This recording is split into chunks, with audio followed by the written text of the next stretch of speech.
भक्तों हर महादेव। आइए रामायण पाठ्यक्रम में रामायण की चौपाइयों गायन करें, उनका भावार्थ समझें। पिछले भाग में हमने गाया कि भरत जी अपने पूरे समाज के सहित चित्रकूट के तट पर पहुंच चुके हैं और मंदाकिनी नदी में स्नान किया। अपने पूरे समाज को, नगरवासियों को मंदाकिनी नदी के तट पर छोड़कर भरत जी निषाद राजगुरु के साथ प्रभु से मिलने के लिए आगे जाते हैं और रास्ते में उनके मन में कई तरह के विचार आते हैं, कुछ सकारात्मक विचार, कुछ नकारात्मक विचार। जब अपने माता के कृत्यों को सोचते हैं तो भरत जी सोच मग्न हो जाते हैं और उनके पैर आगे नहीं बढ़ते। लेकिन जब अपने प्रभु श्री रामचंद्र जी के स्वभाव को स्मरण करते हैं तो उनके पांव जल्दी जल्दी आगे बढ़ने लगते हैं। आइए आगे क्रम में हम चौपाइयों गायन करें, उनका भावार्थ समझें। वीडियो राम कथा अच्छी लगे YouTube चैनल को सब्सक्राइब करें, शेयर करें, जय श्री राम कमेंट जरूर करें। आइए शुरू करते हैं। तब केवट ऊंचे चढ़ी धाई, कहे भरत सन भुजा उठाई। नाथ देखी अहीं बिटप विशाला, पाकर जम्बू रसाल तमाला। तब निषाद राजगुरु वह दौड़कर ऊपर चढ़ गया और भुजा उठाकर भरत जी से कहने लगा कि हे नाथ, ये जो पाकर, जामुन, आम और तमाल के विशाल वृक्ष दिखाई देते हैं, जिन तरुबरन मध्य पटु सोहा, मंजू विशाल देखी मनु मोहा।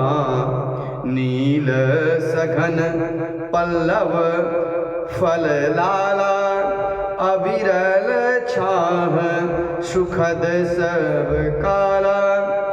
जिन श्रेष्ठ वृक्षों के बीच में एक सुंदर विशाल वड़ का वृक्ष शोभित होए, जिसको देखकर मन मोहित हो जाता है। उनके पत्ते नीले और सघन हैं और उनमें लाल फल लगे हैं। उन्हीं घनी छाया सब ऋतुओं में सुख देने वाली होती है।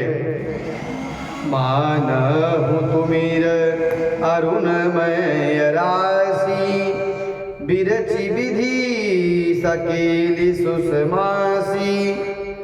ए तरु सरित समीप गोसाई, रघुवर परन कुटी जहाँ छाई। मानो ब्रह्मा जी ने परम शोभा को एकत्र करके अंधकार और लालीमयी राशि सी रच दी है। हे गोसाई, ये वृक्ष नदी के समीप हैं जहाँ श्री रामचंद्र जी की पर्णकुटी छाई है। तुलसी तुलसी तरुवर विविध सुहाए, कहूँ कहूँ सिय कहूँ लखन लगाए। बट छाया वेदिका बनाई, सिय निज पानी सरोज सुहाई। यहाँ तुलसी के बहुत से सुंदर वृक्ष सुशोभित हैं। कहीं कहीं पर सीता जी ने लगाया है तो कहीं कहीं पर लक्ष्मण जी ने उन वृक्षों को लगाया है। इनकी इसी वड़ की छाया में सीता जी अपने कर कमलों से सुंदर वेदी बनाई है। जहाँ बैठ मुनिगण सहित नित सिय राम सुजान, सुनहि कथा इतिहास सब आगम निगम पुराण। जहाँ सुजान श्री सीताराम जी मुनियों के समेत बैठकर नित्य शास्त्र, वेद और पुराण सब इतिहास की कथा सुनते हैं। सखा बचन सुनी बिटप निहारी, उमगे भरत बिलोचन बारी।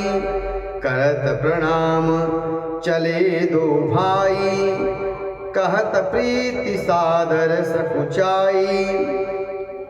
सखा के वचन सुनकर और वृक्षों को देखकर भरत जी के नेत्रों में प्रेमाश्रु आए, उनके नेत्रों में जल उमड़ाया। दोनों भाई प्रणाम करते हुए उनके प्रेम का वर्णन करते सरस्वती भी सकुचाती हैं। हर सही निरखी राम पद अंका, मानहु पारस पायऊ रंका। रज सिर धरि हिय नयन हिलावही, रघुवर बिमल सरिस सुख पावही। श्री रामचंद्र जी और सीता जी के चरण चिन्हों को भरत जी देखकर ऐसे हर्षित होते हैं मानो कोई दरिद्री पारस पा गया हो। वहाँ की रज को अपने मस्तक पर लगाते हैं और नेत्रों में लगाते हैं और श्री राम जी के मिलने के समान सुख पाते हैं। देखी भरत गति अकथयतीवा, प्रेम मगन मृग सख जड़ जीवा।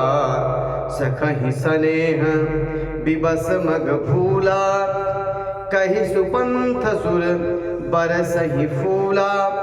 भरत जी अत्यंत अनिर्वचनीय दशा देखकर वन के पशु पक्षी जड़ जीव प्रेम मग्न हो गए। प्रेम के विशेष वश में होने से सखा निषाद राज जी को रास्ता भूल गया। तब देवता सुंदर रास्ता बतलाकर फूल बरसाने लगे। निरखि सिद्ध साधक अनुरागे, सहज स्नेहु सराहन लागे। होतन भूतल भाव भरत को, अचर सचर चर अचर करत को। भरत जी की प्रेम की स्थिति देखकर सिद्ध और साधक लोग भी अनुराग से भर गए और उनके स्वाभाविक प्रेम की प्रशंसा करने लगे। यदि इस पृथ्वी तल पर भरत का जन्म न होता तो जड़ को चेतन और चेतन को जड़ कौन करता। प्रेम अमिय मंदुर विरहो, भरत पयोधि गवीर। मथि प्रगटे सुर साधु हित, कृपा सिंधु रघुवीर। प्रेम अमृत है, विरह मंदराचल पर्वत है, भरत जी कहने समुद्र हैं। कृपा के समुद्र श्री रामचंद्र जी देवता और साधुओं के हित के लिए स्वयं मत कर यह प्रेम रूपी अमृत प्रकट किया है। सखा समेत मनोहर चोटा, लख्यौ न लखन सघन बन ओटा। भरत दीख प्रभु आश्रम पावन, सकल सुमंगल सदन सुहावन। सखा निषाद राज सहित मनोहर जोड़ी को सघन वन की आड़ के कारण लक्ष्मण जी नहीं देख पाए। भरत जी ने प्रभु श्री रामचंद्र जी के समस्त मंगलों के धाम और सुंदर पवित्र आश्रम को देखा। करत प्रवेश मिटे दुख दावा, जन जोगी परमारथ पावा। देखे भरत लखन प्रभु आगे, पूछे बचन कहत अनुरागे। आश्रम में प्रवेश करते ही भरत जी का दुख और दाह मिट गया, मानो योगी को उसका परम तत्व की प्राप्ति हो गई। भरत जी ने देखा लक्ष्मण जी प्रभु के आगे खड़े हैं और पूछे हुए वचन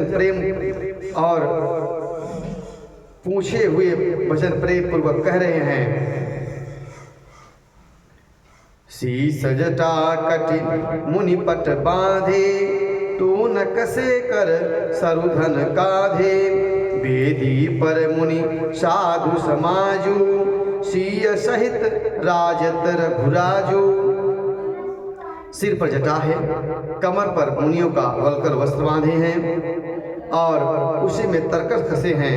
हाथ में बाण और कंधे पर धनुष है। वेदी पर मुनि साधुओं का समुदाय बैठा है और सीता सहित श्री रघुनाथ जी विराजमान हैं। बल कल बसन जटिल तनु श्यामा, जन मुनि वेश कीन रति कामा। कर कमलनि धनुषायक फेरत, जिय की जरनी हरत हंसी हेरत। श्री रामचंद्र जी वलकर वस्त्र है, जटा धारण किए हैं, शरीर श्याम है, मानो रति और कामदेव मुनि का वेश धारण किया हो। सीता राम जी अपने कर कमलों में धनुष बाण फेर रहे हैं और हंसकर देखकर जी की जलन हर लेते हैं, अर्थात जिसकी ओर प्रभु एक बार हंस कर देख लेते हैं उसी को परमानंद और शांति मिल जाती है। लसत मंजु मुनि मंडली, लसत मंजु मुनि मंडली, मध्यसीय रघुचंदो, ज्ञान सभा जन तनु धरे, भगति सच्चिदानंदो। मुनि मंडली के बीच में सीता और रामचंद्र जी ऐसे बैठे हुए हैं जैसे मानव ज्ञान की सभा में साक्षात भक्ति और सच्चिदानंद रूप धारण किए हुए विराजमान हो हैं। इस प्रकार से माता जानकी और प्रभु श्री रामचंद्र जी उस संत समाज की मुनि मंडली के बीच में बैठे हुए हैं जैसे साधकों के बीच में उनका ईश्वर बैठा हो। आज कथा यहीं तक। अगले भाग में हम आगे की चौपाइयों का गायन करेंगे, उनका भावार्थ समझेंगे। कथा अच्छी लगी हो, रामायण पाठ अच्छा लगा हो तो YouTube चैनल को सब्सक्राइब जरूर करें, शेयर करें। जय श्री राम कमेंट करें। हर हर महादेव।